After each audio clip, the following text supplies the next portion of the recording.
Victorious Team Impulse.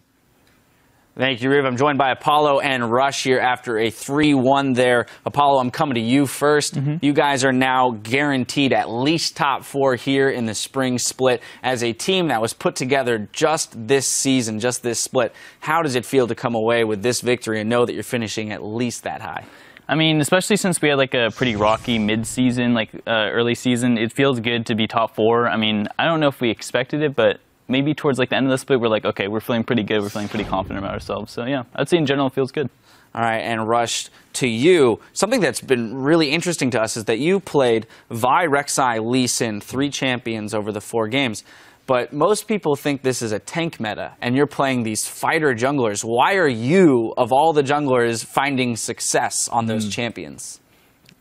If I can dodge some skills with my mechanics, I don't need to play real pure tank jungler. With fighter jungler and some skills, I can do damage and be tanky both. All right, so you're relying on your mechanics. Yes. That's quite the gamble, but I like the confidence in being able to do that. And it talk to me, Apollo, about what that allows your team to do, because most other teams are getting pigeonholed into having to adapt to the tank meta, but having a jungler who has the confidence and the ability to execute on fighter junglers actually gives you guys somewhat of an edge in pick bans by still being able to go after champions like Lee Sin. Well, I mean, I always tell Rush to go tank jungle, or to pick up tank jungles, and he's like, no, I'm gonna play Kha'Zix, Lee Sin, and whatever he plays. But it's good. Like, I can always rely on Rush to do well, and I mean, you know, he's gonna go aggressive, and it doesn't really matter what champion he plays. It's just like it's always gonna be aggressive. Yeah, absolutely. And given that aggression, Rush, we talked to you about how you wanted to approach the best-of-5 format, and you said you wanted to take it one game at a time. How was your first best-of-5 experience? How did this go for you? Actually, the first lose make us kind of feel bad or worrying about, oh, maybe we can lose. But it was still okay because we trusted ourselves and just focus on one game and one game. That was enough. There it is. Did your coaches play a big role in that, in having the discussion after that loss and letting you refocus on the next game?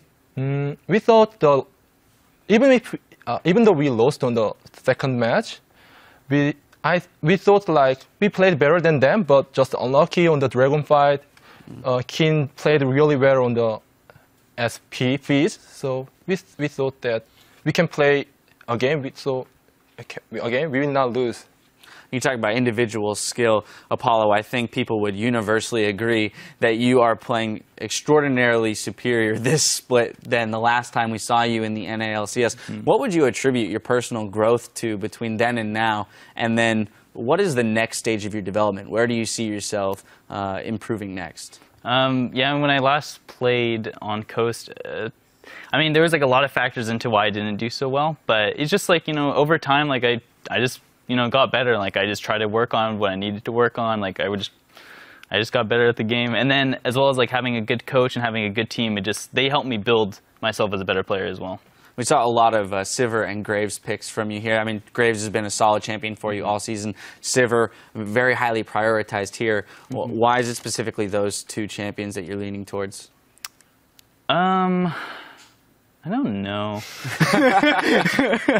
Coach just wants me to play those champions. All right, Coach said so, so I'm going to go for it. I mean, like, Graves is obviously a good champion just because he's strong in the early mid-game and he's really easy. Like, he's really easy, right? So we just needed a champion that can be kind of like a lane bully, can be self-sustained, doesn't really need that much jungle pressure, and that's just what it was. All right, finally, Rush, I want to ask you about TSM next week. You guys have gotten through this quarterfinals, but you're playing the #1 seed TSM next week. How do you feel about that matchup? You guys have a 1-1 head-to-head record going into that match.